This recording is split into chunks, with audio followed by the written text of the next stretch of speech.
Welcome initiates to this very first video in the Freemelon Society YouTube channel training course.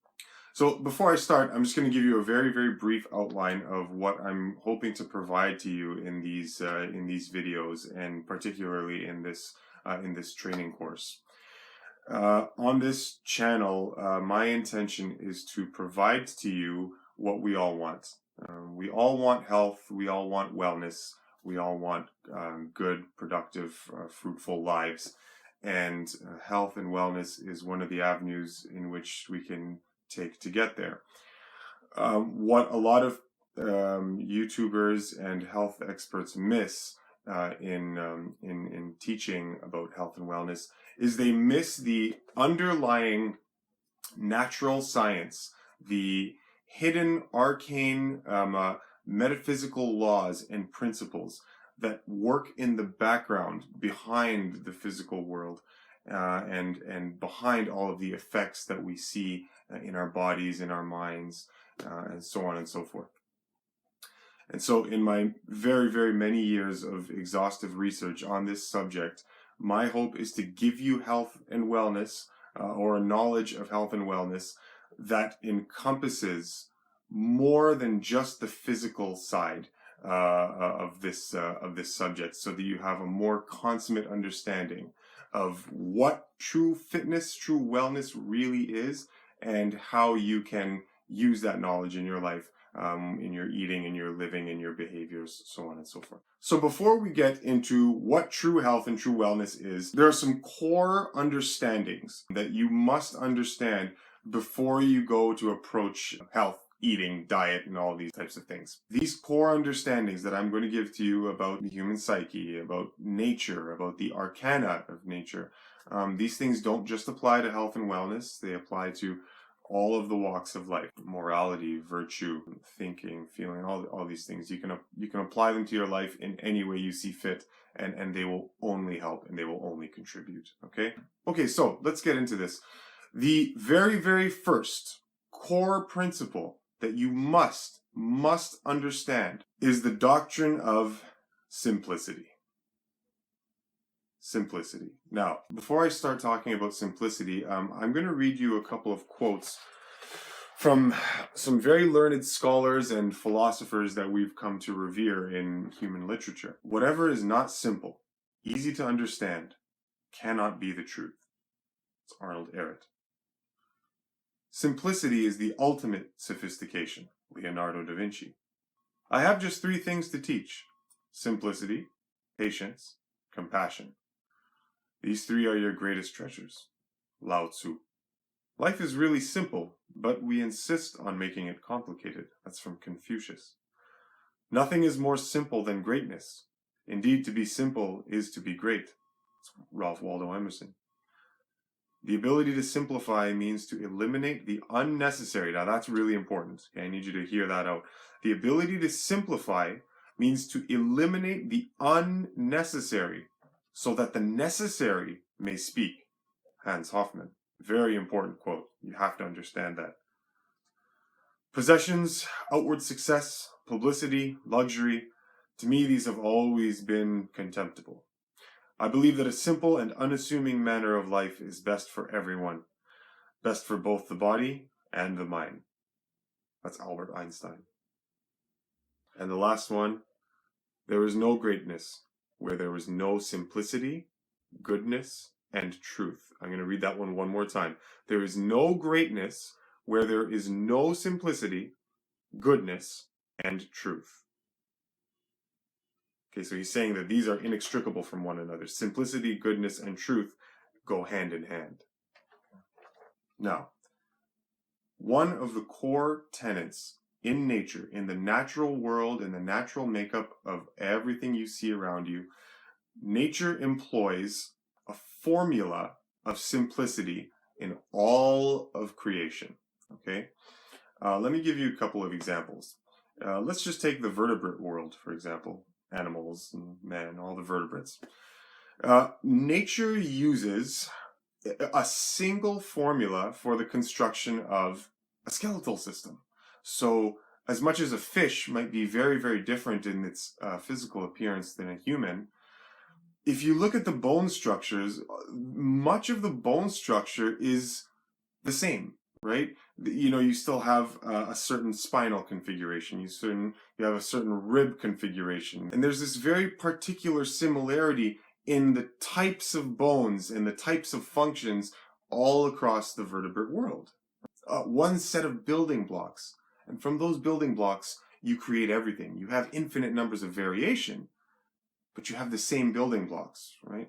You don't have a totally different set of tools, a totally different set of building blocks to construct everything, because then it would just, nothing would fit together, nothing would harmonize. Let's take DNA, okay? You want to go even microcosm. You've got DNA and you have nucleotides, DNA nucleotides. It's the same DNA nucleotides that make up all of life, just arranged in different sequences. So same formula, right? Same core building materials, but spread out and used to create thousands upon billions of variations. One set of building blocks, okay? Simplicity. Okay, another analogy. Let's just use computers. Two computers are running a video editing software. Computer number 1 is running 50 different applications in the background, and computer number 2 is running 0 applications in the background, only doing video processing. Which of those two computers is going to handle that process more efficiently? The one running 50 applications or the one running 1 application? This is very obvious. I don't have to give you the answer, but I'm just going to say it anyway. Obviously, the computer running only the 1 application is going to run more efficiently. Why will that computer run more efficiently? Because the computer is operating off of a paradigm of simplicity. It is not overly complicating its work by running 100 different things in the background. It is doing one particular thing, and that's it. It's the law of simplicity in action. And if you think about it, you can apply this to many different avenues of life, and you'll see that this generally holds up. Here's a question for you. How many digits can you remember in a digit sequence? Is it easier to remember 3 digits or 75? What do you think? Why do you think it's harder to memorize 75 digits as opposed to 3? When you deal with not a lot, the task is more efficient. The task is more fruitful, right? If you're dealing with 100 different things, more complication, more frustration. Let's talk about funnels. You guys know what a funnel is, right? The large circular thing that tapers down. You use it to pour stuff into a bottle. Okay, you never know. Some people might not know what a funnel is. If you really quickly tried to pour 6 different types of grain, rice, corn, lentils, quinoa, whatever, into this funnel, all at the same time, all very quickly, you might get choked up, you might get bogged up, right? And the flow will stop. Now, on the other hand, if you only put, let's just say rice, just rice, slowly into the funnel, it'll go through with regular speed, regular flow, and it won't get bogged up, right? It's the simplicity of doing that, of pouring just rice, as opposed to all the food ingredients all at the same time, all very quickly, right? That is complex. That is very complex, as opposed to simple. And the simplicity, as I've said before, operates with more efficiency, more beauty, right? More ease. All of these different words apply to simplicity. Beauty, harmony, all of it, the whole shebang. Nowhere in nature will you go where you do not experience simplicity and beauty in the same package. Nowhere. Beauty and simplicity go hand in hand, and they are everywhere in the natural world, in the natural environment.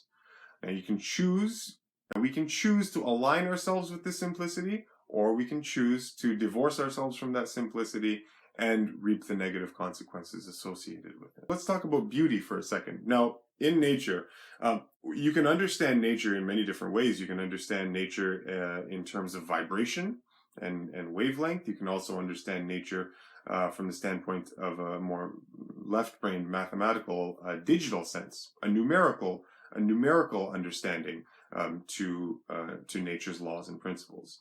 Nature uses a mathematically precise formula in the construction of the physical world.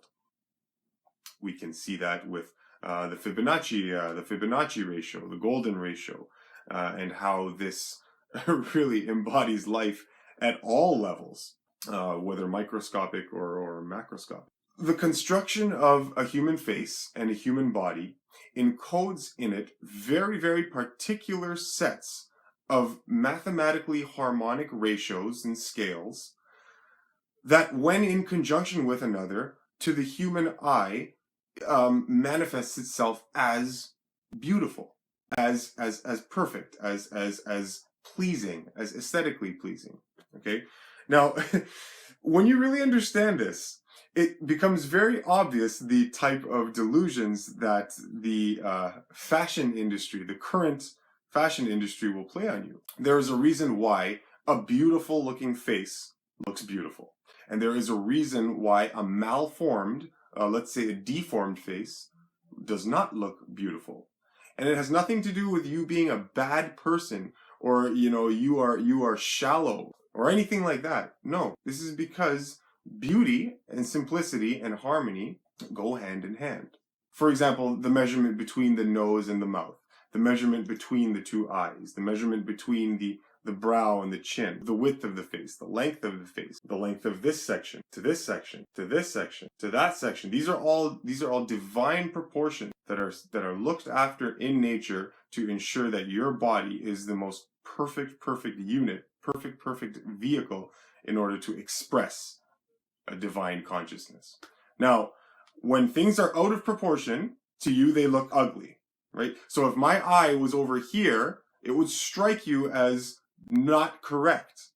And that's not because you're a bad person, it's just because that proportion violates the natural harmony that is automatically recognized as true, as normal. This applies to body shapes as well. Warning that this might be offensive, but my intention is not to cater to the sensitivities of people. My goal is to simply speak truth, and whether truth is offensive or not, that's your battle to fight. My job is simply to speak it, and you do with that truth what you will. Let's just say you have someone who is morbidly obese, okay? Overweight.